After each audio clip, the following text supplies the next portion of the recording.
శ్రీమాత్రే నమ. జయ గురు దత్తాత్రేయ నమ.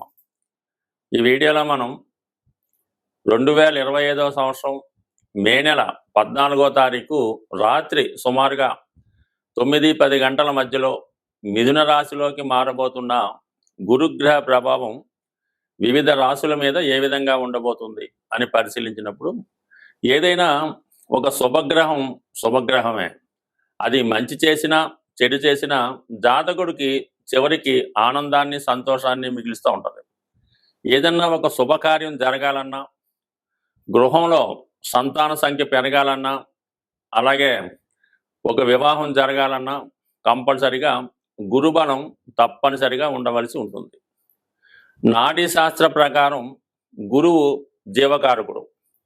గురువు ఏ రాశిలో ఉంటే ఆ కారకత్వాలు జాతకుడికి అనుకూలంగా రావడం జరుగుతూ ఉంటుంది. మరి ఏ గ్రహంతో కలిస్తే ఆ గ్రహం యొక్క ఫలితాలు జాతకుడికి అనుకూలంగా రావడం జరుగుతూ ఉంటుంది. సుమారుగా గురుగ్రహం శుక్రగ్రహంతో కలిసినప్పుడు అది స్త్రీ జాతకం అయితే ఆమె చాలా అందంగా, సౌందర్యంగా, మంచి లక్షణాలు కలిగి ఉండడం జరుగుతూ ఉంటుంది. అదే మగవాడి జాతకంలో గురువు శుక్రునితో కలిసినప్పుడు చాలా అందమైనటువంటి, మంచి లక్షణాలు కలిగి ఉన్నటువంటి, ఆర్థిక పరంగా మంచి కుటుంబం నుంచి భార్య రావడం జరుగుతూ ఉంటుంది. అలాగే గురు శని గ్రహంతో కలిసి ఉన్నప్పుడు అది ఎవరి జాతకమైనా, స్త్రీ జాతకమైనా, పురుష జాతకమైనా కంపల్సరిగా జాతకుడు ఏదైనా ఒక మంచి వృత్తిలో స్థిరపడతాడు. అంటే చిన్న స్థాయిలో ఉద్యోగంలో ప్రవేశించి అంచెలంచెలుగా ఎదగడం జరుగుతుంటుంది. అంటే మీ జాతక చక్రంలో గురువు శని కలిసి ఉంటే అది ఒక భాగ్య రాజ్యాధిపతి యోగం ఏర్పడి వృత్తిలో అటు బ్యాంకింగ్లో కానీ, అటు ఉపాధ్యాయ వృత్తిలో కానీ, ఆధ్యాత్మికత కలిగినటువంటి వృత్తుల్లో ఉండే అవకాశం ఉంటుంది. బట్ కాలానుగుణంగా వృత్తులు మారినప్పటికీ కూడా మంచి మేధావి వర్గానికి చెందిన వృత్తిలో ఉండడం జరుగుతూ ఉంటుంది. మరి ప్రస్తుతం ఈ గురువు మిథున రాశిలోకి ప్రవేశిస్తున్నాడు. అంటే మిథునం అన్నది ఒక విధంగా చాలా ఎడ్యుకేటెడ్ సంబంధించింది, వ్యాపారానికి సంబంధించింది, విదేశ ప్రయాణానికి సంబంధించింది, కమ్యూనికేషన్ సంబంధించింది. ఈ రాశిలోకి గురుగ్రహం ప్రవేశించడం వల్ల ఆటోమేటిక్గా జాతకుడికి కొత్త కొత్త ఆలోచనలు వస్తుంటాయి, కొత్త కొత్త వ్యాపార అవకాశాలు వస్తుంటాయి, విద్యా విషయాల్లో కొత్త విషయాలు తెలుసుకోవడం కూడా జరుగుతూ ఉంటుంది. సరే, ఈ రాశిలో ఉన్నటువంటి నక్షత్రాలు పరిశీలించినప్పుడు మిథున రాశిలో ముందుగా గురువు కుజగ్రహ నక్షత్రం అయినటువంటి మృగశిరలో ప్రవేశిస్తాడు. దానివల్ల ఈ కుజుడు సంబంధించినటువంటి ఫలితాలు అంటే ఏదైనా స్థిరాస్తి కొనుక్కోవడం, ఉద్యోగ ప్రయత్నాలు ఫలించడం, అలాగే అన్నదమ్ములతో సఖ్యత ఏర్పడడం, ముఖ్యంగా రుణాల నుంచి బయటపడతారు ఎప్పుడు ఈ గురువు మన మృగశిర 3-4 నక్షత్రాల్లో సంచరించినప్పుడు. దాని తర్వాత రాహుగ్రహ నక్షత్రం అయినటువంటి ఆరుద్రలోకి గురువు ప్రవేశిస్తాడు. ఇది జాతకుడికి కొత్త అనుభవాన్ని ఇవ్వడం జరుగుతూ ఉంటుంది. ఒక సాఫ్ట్వేర్ రంగంలో కానీ, సినిమా పరిశ్రమలో కానీ, మెడికల్ రంగంలో కానీ ప్రవేశించడానికి జాతకుడికి అవకాశాలు రావడం జరుగుతూ ఉంటుంది. అయితే రాహు ప్రభావం వల్ల జాతకుడు కొద్దిగా అనెతికల్గా, చట్టానికి విరుద్ధంగా ప్రవర్తించే అవకాశం ఉంది. బట్ కానీ విదేశ అవకాశాలు చాలా బలంగా వస్తాయి. విదేశ మిత్రులు పరిచయం అవుతారు. ఓకే, విదేశంలో ఉన్నటువంటి మిత్రులు సహకరిస్తారు. విదేశ అవకాశాలు కూడా రావడం జరుగుతూ ఉంటుంది. అదే ఆరుద్ర నక్షత్రం తర్వాత పునరుసు నక్షత్రం అంటే జన్మ నక్షత్రంలోకి ప్రవేశిస్తాడు గురువు. అంటే ఇంచుమించుగా 1, 2, 3 నక్షత్రాలు సొంత నక్షత్రం మీద ప్రవేశించినప్పుడు జాతకుడు చాలా సర్వశుభాలను ఇవ్వడం జరుగుతూ ఉంటుంది. సొంత నక్షత్రం మీద ఉన్నప్పుడు తను స్వతంత్రంగా గురువు దేని కారకుడు అవుతుంటాడు, ధనకారకుడు అవుతుంటాడు. అలాగే సంతానకారకుడు, విజ్ఞానకారకుడు, జ్ఞానకారకుడు, సౌభాగ్యకారకుడు, ఐశ్వర్యకారకుడు, అలాగే మీరు చేయనటువంటి పుణ్యాన్ని ఈ జన్మలో ఇచ్చే విధంగా అంటే గురుగ్రహం అనుగ్రహం ఉంటే సాక్షాత్తు విష్ణుమూర్తి, దక్షిణామూర్తి, దత్తాత్రేయుడి యొక్క అనుగ్రహం ఉన్నట్టే జాతకుడికి కలిసి వస్తుంది.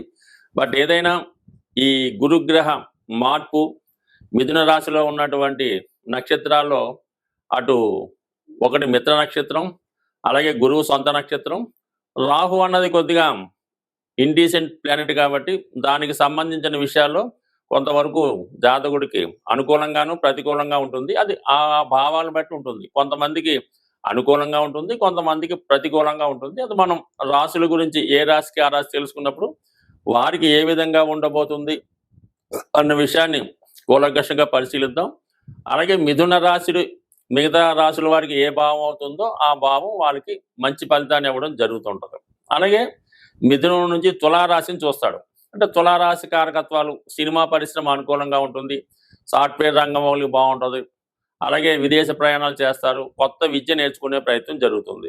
ఇంకా అలాగే కుంభరాశిని కూడా వీక్షిస్తాడు. ఇది సాధారణంగా ఏంటంటే కొత్త ఉద్యోగానికి ఆర్థిక పరంగా విజయానికి కూడా కారణం అవుతుంటుంది. అంటే ఇవన్నీ ఎవరికి ఏ భావం వస్తే ఆ భావ ఫలితం. అంటే ఈ మల్టిపుల్గా యాక్ట్ చేస్తాడు గురువు. ఎక్కడుంటే అక్కడే కాకుండా తను ఏ భావాన్ని చూస్తుంటాడో ఆ భావ ఫలితాలు కూడా జాతకుడికి గోచార రీత్యా అందించడం జరుగుతూ ఉంటుంది. అలాగే మళ్ళీ ధనుసు రాశిని వీక్షించడం వలన ఆ ధనుసు రాశి వారికి మిగతా ధనుసు రాశి ఏ రాశికి మిగతా రాశుల వారికి వీళ్ళందరికీ కూడా అంటే గురువు మల్టిపుల్గా ఇంచుమించుగా అన్ని భావాలకి ఏదో ఒక విషయంలో మంచి ఫలితాన్ని ఇవ్వడం జరుగుతుంటారు. కాబట్టి ప్రతి ఒక్కరు కూడా గురువు యొక్క మార్పు కోసం చూస్తూ ఉంటారు. అంటే గురువు ఎప్పుడు మారుతాడో మనకు అనుకూలంగా ఉంటుందని ఎదురు చూస్తూ ఉంటారు. ఒక మంచి శుభముహూర్తం కుదరాలన్నా, అలాగే ఒక మంచి వివాహం సక్సెస్ అవ్వాలన్నా గురుబలం తప్పనిసరిగా ఉండాలి. మరి అటువంటి గురువు ఈ నెల 15వ తారీఖు నుంచి పూర్తిగా మిథున రాశి వారి మీద తన ఫలితాన్ని ప్రభావాన్ని చూపుతున్నాడు. మిథున రాశితో పాటు ఇందాక చెప్పిన విధంగా మరొక 3 రాశుల మీద కూడా తన శుభ ఫలితాన్ని చూపడం జరుగుతుంటుంది. బట్ కూలంకషంగా డీటెయిల్గా ఏ రాశికి ఆ రాశి తెలుసుకునే ప్రయత్నం చేద్దాం. స్వస్తి. కుంభరాశి వారికి గురువు పంచమ స్థానంలో ప్రవేశించడం, ఈ రాశి వారికి ఒక్కొక్క గ్రహం కూడా అదృష్ట స్థానాల్లోకి మారడం జరుగుతుంది. ఏదేమైనా గత 2-3 సంవత్సరాలుగా కుంభరాశి వారి యొక్క ఆర్థిక స్థితి కానీ వారి యొక్క అభివృద్ధి కానీ చాలా వరకు వెనకబడి ఉండడం జరిగింది. ఎంత చెట్టుకు అంత కాలని ప్రతి ఒక్కరికి కూడా ఏదో ఒక సమస్య ఉండడం జరుగుతూ ఉంటుంది. అది కొంతమంది ఈ కుంభరాశి వారు ఏంటంటే శని యొక్క రాశి అవడం వల్ల కష్టాన్ని కూడా వారికి అనుకూలంగా మార్చుకొని దాన్ని ఆనందిస్తూ ఉంటారు. అది ఈ కుంభరాశి వారి ప్రత్యేకత. అందువల్ల ఏంటంటే ఎవరైతే ఇబ్బందుల్లో ఉన్నాం, కష్టాల్లో ఉన్నాం అని ఫీల్ అవుతున్నవారు ఇది టేకప్ చేయండి. అలాగే కష్టాలను అనుభవిస్తూ వాటినే ఆనందంగా ఉన్నవాళ్ళు పెద్దగా పట్టించుకోకర్లేదు. ఇప్పుడు ఈ గురువు మార్పుతో చాలా వరకు మీకు గ్రహాలన్నీ కూడా ఇంచుమించుగా అనుకూలంగా మారినట్టే. 5వ స్థానం అంటేనే మనకి బుద్ధి, విజ్ఞానం, జ్ఞానం, సంతానం, పూర్వపుణ్యం. సో ఏదైనా ఒక జన్మ జాతకంలో పంచమ స్థానం బట్టే మనం ఈ జన్మలో ఏం చేయగలం, ఏంటి మన స్థితి అన్నవన్నీ ఆధారపడి ఉంటాయన్నమాట. అందువలన శుభగ్రహాలు పంచమ స్థానంలో ఉంటే కంపల్సరీగా చెప్పచ్చు ఈ అబ్బాయి చాలా బుద్ధిమంతుడు, ఈ అబ్బాయి చాలా బుద్ధిమంతుడు, కంపల్సరీగా జీవితంలో పైకి వస్తాడు అని నిర్ణయం చేయొచ్చు. అటువంటి గురువు ఈ స్థానంలోకి రావడం వల్ల కంపల్సరీగా మీలో మంచి ఆలోచనలతో ముఖ్యంగా వృత్తిలో చాలా మంచి మార్పు రావడం జరుగుతుంటుంది. మీలో ఉన్నటువంటి ప్రతిభని నిరూపించుకునే ప్రయత్నం చేస్తారు. అంటే మీలో ఏ టాలెంట్ ఉన్నామంటే ఒక మ్యూజిక్, ఒక సంగీతం, లేదంటే ఒక డాన్సు, లేదంటే మంచి మెకానిక్, మంచి సాఫ్ట్వేర్ ఇంజనీరు, లేదంటే మంచి నటన. సో ఏదేమైనా ఈ సమయంలో అది రుజువు అవుతుంది. ఆ రంగంలో మీకు ప్రవేశం లభిస్తుంది. దాంతో మీ యొక్క ఆదాయం, రెమ్యునేషన్ కూడా పెరుగుతుంది. అంటే వృత్తి కూడా మారే అవకాశం ఉంటుంది. ఈ 5వ స్థానమే వృత్తిని నిర్ణయిస్తుంది. దశమానికి అష్టమ స్థానం అవటం వల్ల ఈ పంచమ స్థానంలోనే జాతకుడు ఎప్పుడు ఉద్యోగం పొందుతాడు, ఎప్పుడు ఉద్యోగం లభిస్తుంది, అలాగే ఎప్పుడు తండ్రి అవ్వగలడు, ఇవన్నీ కూడా అందులోనే ఉంటాయి. సో దానివల్ల ఏంటంటే కంపల్సరీగా పంచమ స్థానం బలంగా ఉంటేనే జాతకుడు జీవితంలో పైకి వస్తాడు. ఇప్పుడు ఈ జాతకుడికి అటు ఉద్యోగంలో అభివృద్ధి, మార్పు వస్తుంది. తను నైతికంగా తన యొక్క బలహీనతల నుంచి బయటపడి కొత్తగా తను తాను రుజువు చేసుకుంటాడు. తనలో ఉన్నటువంటి ప్రతిభకు తగిన గుర్తింపు రావడం జరుగుతుంది. అయితే 5లో ఉన్నటువంటి గురువు 11వ స్థానాన్ని వీక్షిస్తాడు. అదృష్టవశాత్తు 11 గురువు యొక్క స్వక్షేత్రం అవటం వల్ల మరి ఇప్పుడు మీకు ఆటోమేటిక్గా ధన లాభాధిపతి లాభస్థానాన్ని చూడటం వల్ల కంపల్సరిగా మీ యొక్క ఆదాయం పెరుగుతుంది. మిత్రులు సహకరిస్తారు, అన్నదమ్ములు సహకరిస్తారు. అలాగే మీ కుటుంబంలో ఒకరికి ఉద్యోగం రావడం జరుగుతూ ఉంటుంది. సో అలాగే ఏంటంటే ఏదన్నా మీ అవసరానికి రెడీగా ఎవరో ఒకరు రెడీగా ఉండి ఆ అవసరాన్ని కంప్లీట్‌గా తీరుస్తారు. అంటే మీరేదైతే కొంతకాలంగా కోరుకుంటున్నారో అది ఇప్పుడు జరిగే అవకాశం ఉంది. అంటే ఒక వాహనం కోరుకోవచ్చు, ఒక మంచి బట్టలు కావాలని కోరుకోవచ్చు, అంటే వివాహం జరగాలని కోరుకోవచ్చు, లేదంటే మీ అబ్బాయికి ఉద్యోగం రావాలని కోరుకోవచ్చు. ఇవన్నీ కూడా ఈ సమయంలో నెరవేరే అవకాశం ఉన్నది. సో గురువు ఏదన్నా సరే ఇవ్వగలడు. అలాగే ఏమన్నా చేయగలడు. అందువల్ల మీరు మంచి అలవాట్లో మంచి విద్యార్థిగా వెళ్ళాలన్నా, చెడు అలవాట్లతో, చెడు సాహసాలతో జీవితం నాశనం చేసుకోవాలన్నా ఇదే కరెక్ట్ టైము. ఎందుకంటే గురువు 5వ స్థానంలో ఉండడం వల్ల కంపల్సరీగా మీరు జ్ఞానం వైపు ప్రయాణించే అవకాశం ఉంది. మిమ్మల్ని మీరు రుజువు చేసుకునే అవకాశం ఉన్నది. అయితే ఇంత గట్టిగా మనం ఎందుకు చెప్తున్నామంటే రేపు ఈ గురువు మారిన 3 రోజులకి రాహు కుంభరాశిలో ప్రవేశిస్తున్నాడు. ఎప్పుడైతే కుంభరాశిలో రాహు ప్రవేశించాడో కుంభరాశి వారి యొక్క ఆలోచన విధానం మారుతుంది. వ్యసనాల వైపు, బలహీనతల వైపు జాతకుడు ప్రయాణించే అవకాశం ఉంది. కానీ గురువు ముందుగా వచ్చాడు కాబట్టి మీరు గురువుని స్ట్రెంత్ చేసుకుంటే మంచి మార్గంలో వెళ్తారు.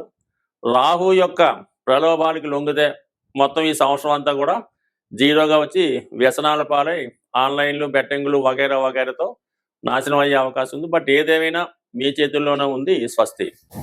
ఏదైనా ఒక గ్రహం ఒక రాశి నుంచి ఇంకొక రాశిలోకి మారినప్పుడు కొంతమందికి మంచిగాను, కొంతమందికి చెడుగాను ఉండొచ్చు. బట్ ఏదైనా ఏ జాతకం, ఏ గ్రహం కూడా ఎవరికి అపకారం చేయదు, అలాగే ఎవరికి పూర్తిగా ఉపకారం చేయదు. మనం చేసుకున్న దాన్ని బట్టి, ఆ గ్రహాన్ని మనం అనుసరించిన దాన్ని బట్టి ఆధారపడి ఉంటుంది.